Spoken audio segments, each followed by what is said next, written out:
नमस्कार, स्वागत है आप सभी का। तो जेएसएससी की रिजल्ट जारी करने की प्रक्रिया जारी है। अभी कुछ दिन पहले ही 4 विषय physics, chemistry, bio and geography 4 विषयों का फाइनल मेरिट लिस्ट जारी किया गया। उसके बाद ज्वाइनिंग प्रोसेस के लिए जो जैक का काउंसलिंग होता है वो करते हुए उन्हें ज्वाइनिंग भी दिया गया झारखंड सरकार के द्वारा। ठीक है। उसके बाद अभी कुछ ही दिन के बाद जो 7 विषय बचे हुए थे उनके लिए भी शॉर्ट लिस्टेड कैंडिडेट्स की सूची जारी की गई। उन्हें डीवी अपना कराना है। ठीक है। तो आज हम लोग उन्हीं सूची को देखेंगे कि कितने कैंडिडेट्स को बुलाया गया है और क्यों ऐसा हुआ जेएसएससी में कि नंबर ऑफ सीट से कम कैंडिडेट्स को भी बुलाया गया। तो इसके रीजंस को भी जानने का हम लोग प्रयास करेंगे और क्या सेकेंड लिस्ट आने की संभावना है तो क्यों है, ठीक है ना, और कब तक है, तो इसके संभावना पर भी हम लोग चर्चा करेंगे। तो आपके मन में किसी भी तरह का डाउट है तो आप वीडियो को एंड तक देखिए, आपके बहुत सारे डाउट्स क्लियर हो जाएंगे। और जितने भी तरह का इन्फॉर्मेशन है उसको मैं अपने टेलीग्राम चैनल्स पर डालते रहता हूँ। टेलीग्राम चैनल पर जुड़ने के लिए उसका लिंक मैंने डिस्क्रिप्शन बॉक्स पर दे रखा है। आप लिंक पे क्लिक कीजिए, सारे अपडेट्स, सारे इन्फॉर्मेशन, सारे पीडीएफ फाइल्स आपको उस टेलीग्राम चैनल पे टाइम टाइम मिलते रहेंगे। ठीक है। तो बिना टाइम गवाए स्टार्ट करते हैं हम लोग आज का वीडियो। हम देख रहे हैं ये जेएसएससी के द्वारा कल जारी किया गया लिस्ट है, कल 9 मार्च 2024 को। ठीक है। वाणिज्य विषय, ठीक है ना, 7 विषयों का लिस्ट जारी किया गया है। वाणिज्य विषय में 289 कैंडिडेट्स को बुलाया गया है। लेकिन ध्यान देने वाली बात यह है कि जो वैकेंसीज आए थे वाणिज्य मतलब कॉमर्स के लिए, उसकी संख्या भी 289 ही थी, रेगुलर प्लस बैकलॉग मिला करके। ध्यान रखिएगा, ये जो वैकेंसीज हैं, जो भी लिस्ट जारी कर रहा है, विज्ञापन संख्या 223 और 323, एक रेगुलर है, दूसरा बैकलॉग है। जो भी वैकेंसीज है, जो भी एग्जाम है, सारे दोनों वैकेंसीज को मिला के हो रहा है। ठीक है। तो वाणिज्य में 289 वैकेंसीज आया था और 289 लोग को ही बुलाया गया है। इसका मतलब ये होता है कि इतना में से इतना लोग का पूरा में डीवी सिलेक्शन तो नहीं होगा, ये श्योर है। मतलब कि सेकेंड लिस्ट जारी किया जाएगा।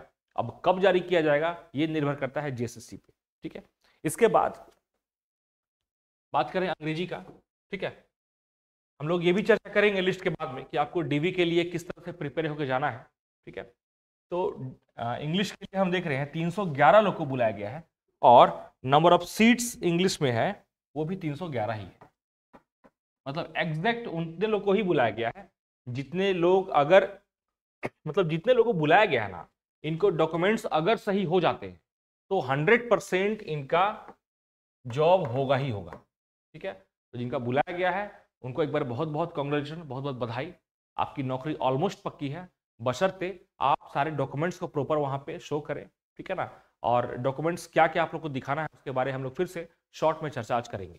ठीक है। उसके बाद बात करें अर्थशास्त्र इकोनॉमिक्स का, इसमें 219 लोग को 219 को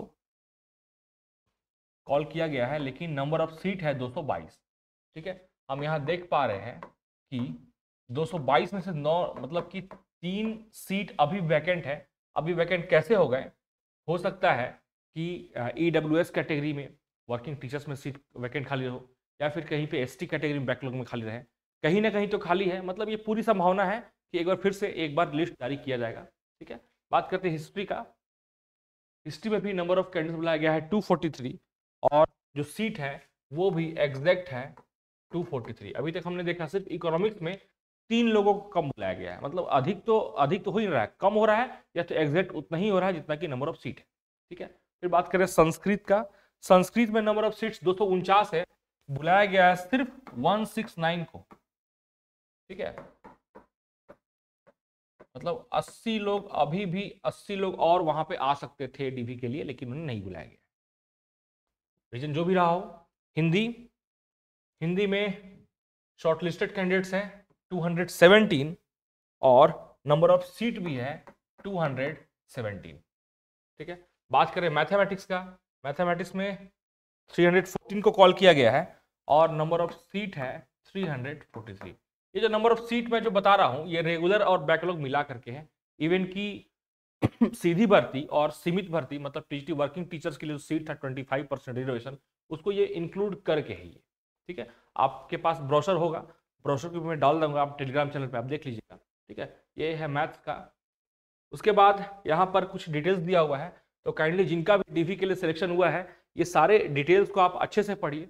किसी तरह का प्रॉब्लम होता है तो आप मुझसे संपर्क जरूर कर सकते हैं। ठीक है। उसके बाद ये एक लेटर है इसे भी आप प्रिंट आउट करा के अपने पास जरूर रख लीजिए। इसमें अपना डिटेल्स जितना भर पाते हैं, जितना आपको समझ में आएगा उतना ही भरना है, उससे अधिक नहीं भरना है। ठीक है, अब लोग चर्चा करते हैं कि आखिर ऐसा क्यों हुआ कि इतने ही लोग को बुलाया गया है और बाकी लोग को नहीं बुलाया गया है।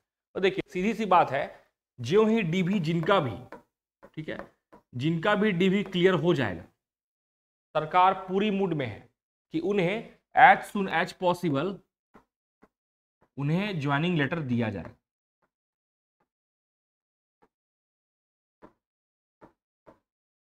ठीक है, बस आपको डीवी क्लियर कराना है। हो सकता है कि विद इन 10 डेज आपको मिल जाए ज्वाइनिंग लेटर, बहुत भारी संभावना है इस बात की। ठीक है, क्योंकि इसके बाद अगर डीवी में सिलेक्शन आपका हो जाता है तो जेएसएससी को उसमें कुछ करने की जरूरत नहीं है, वो ऑलरेडी आप फाइनल सिलेक्टेड हो ही चुके हैं। हाँ, इसके बाद जो सीट लंबित हो जाएंगे, जो सीट बाकी रह जाएंगे, उसके लिए जेएसएससी को एक बार फिर से इसी तरह का रिजल्ट जारी करना ही पड़ेगा। हो सकता है वो इलेक्शन के बाद वो प्रोसेस रखा जाए। ठीक है, सरकार का उद्देश्य है कि अभी एटलीस्ट लोकसभा चुनाव से पहले तक इस प्रक्रिया को पूरा कर ले। खैर, देखना ये है कि कितने बेहतर तरीके से ये काम सारे कार्य हो सकते हैं। ठीक है, तो जिन्हें ऐसा लगता है कि वो 1 नंबर 2 नंबर की वजह से उनका रिजल्ट रह गया है, तो उन्हें बहुत ज़्यादा घबराने की जरूरत नहीं है, वो थोड़ा संयम रखे, हो सकता है उनका किस्मत सही रहे तो उनका रिजल्ट आ जाएगा। अब सबसे इंपॉर्टेंट बात कि डीवी के लिए क्या प्रोसेस अपनाया जाता है वहाँ पर, और आपको किन किन चीज़ों में सावधानी बरतने की जरूरत है। ठीक है, तो सबसे पहला चीज़ ध्यान रखिएगा कि आपका admit card, admit card original,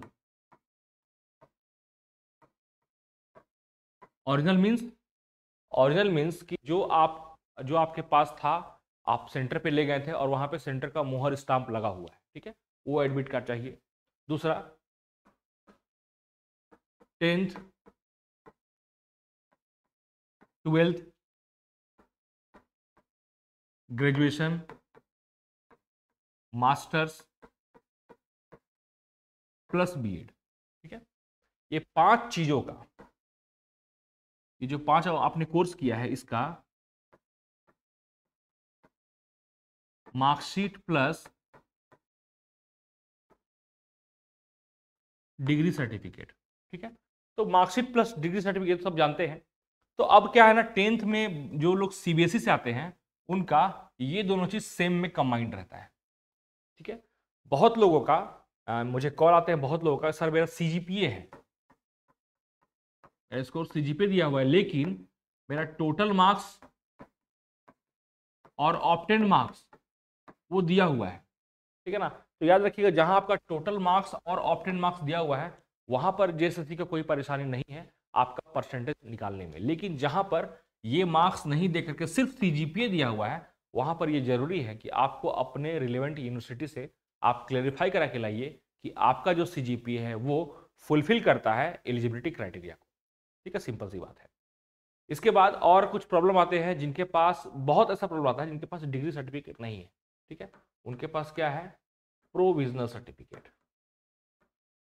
तो ऐसे कैंडिडेट्स के साथ में एक ही उपाय है, वो अपने यूनिवर्सिटी जाए और वहां पर ऐसा लिखा के लाए कि आपने मुझे प्रोविजनल सर्टिफिकेट दिया है और डिग्री सर्टिफिकेट क्यों नहीं दे रहे हैं, क्या आप कॉन्वोकेशन का वेट कर रहे हैं। ठीक है, जो भी रीजन रहा हो उसको यूनिवर्सिटी अपने स्टाम्प पेड पे क्लियरली मेंशन करके दे, तभी जा करके आप बिल्कुल 100% सिक्योर रहिएगा।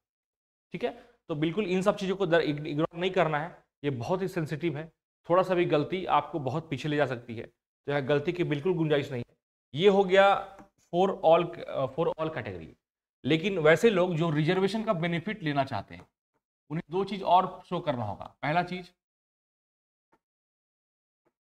कास्ट सर्टिफिकेट और दूसरा रेसिडेंशियल सर्टिफिकेट। कास्ट सर्टिफिकेट और रेसिडेंशियल को कब, किस डेट के बाद का चाहिए। ठीक है ना, पहली बात की फॉर्म भरने से पहले का होना चाहिए, और अगर ये एसडीओ लेवल का है तो 2016 जो कट ऑफ डेट है उसके बाद का होना चाहिए, या अगर बीडीओ या सीओ लेवल का है तो 2019 का जो कट ऑफ डेट है उसके बाद का होना चाहिए। पहला क्राइटेरिया होना चाहिए। कास्ट के साथ में क्या होना चाहिए, ये एनबीसी बना होना चाहिए। अपना कास्ट सर्टिफिकेट देखिएगा, वो एनबीसी होना चाहिए, वहां लिखा रहना चाहिए, आप डिटेल्स पढ़िएगा उसका परफॉर्म, वहां लिखा रहना चाहिए आप नॉन क्रीमी लेयर में आते हैं या क्रीमी लेयर में नहीं आते हैं। ठीक है, तो अगर आप उसमें ऐसा लिखा हुआ नहीं है, अगर इसमें ऐसा लिखा हुआ रहेगा सर्टिफिकेट में कि आपको रिजर्वेशन लेने के लिए नॉन क्रीमी लेयर का सर्टिफिकेट अलग से बनाना होगा, तो इसके साथ में कास्ट सर्टिफिकेट साथ में आप क्या बनाना होगा, एक एनसीएल सर्टिफिकेट बनाना होगा। ये तब जब वहां पर ऐसा कुछ मेंशन नहीं है एनबीसी टाइप का, और अगर मेंशन है तो आपको जेएसएससी के द्वारा किसी भी तरह का समस्या का सामना नहीं करना पड़ेगा। ठीक है, तो इसी तरह का मेन मोटा मोटी यही है इंफॉर्मेशन जो आपको जानकारी रखना पड़ेगा और सतर्क रहना पड़ेगा। एक छोटा सा मिस्टेक आपको बहुत बड़ी परेशानी में डाल सकती है। सतर्क रहिए, और आप सभी कैंडिडेट्स को, सेलेक्टेड कैंडिडेट्स को डीवी के लिए बहुत बहुत ऑल द बेस्ट। आप ये मान के चलिए आपकी नौकरी 100% पक्का है, बशर्ते आपका डीवी सही से हो जाए। ठीक है, बाकी वैसे विद्यार्थी, वैसे अभ्यर्थी जिनका कुछ मार्क्स से नहीं हुआ है, पूरी उम्मीद है उनका भी रिजल्ट में नाम आ सकता है। ठीक है, हो सकता है प्रोसेस होने में 3 महीना, 4 महीना, 6 महीना देर लग जाए। ठीक है, आज नहीं तो कल आप मेहनत किए हैं, आप डिजर्व किए हैं, तो आपको हो सकता है कि आपकी नौकरी लगेगी। बस थोड़ा वेट कीजिए, और वेट क्या करना है, आपको आपका जो कर्म था आपने पूरा कर दिया। ठीक है, अब आप लग जाइए जेट के ऊपर। ठीक है, झारखंड एलिजिबिलिटी टेस्ट, इसके बारे में भी इसके बारे में रेगुलर अपडेट देते रहूँगा। ठीक है ना, रेगुलर अपडेट लेने के लिए, गाइडेंस लेते रहने के लिए आप मेरे चैनल से जुड़े। ठीक है ना, वीडियोस को देखते रहें। मैं कोशिश करूँगा सारी इन्फॉर्मेशन प्रॉपरली आपके तक पहुँचाते रहूँ। मैं जल्दी ही प्रयास कर रहा हूँ कल या परसों तक में कि जेट को लेकर के जितने भी इन्फॉर्मेशन, महत्वपूर्ण इन्फॉर्मेशन है वो आप तक शेयर कर पाऊँ। ठीक है, बाकी आपका वीडियो में एंड तक रहने के लिए बहुत बहुत धन्यवाद। जय हिंद।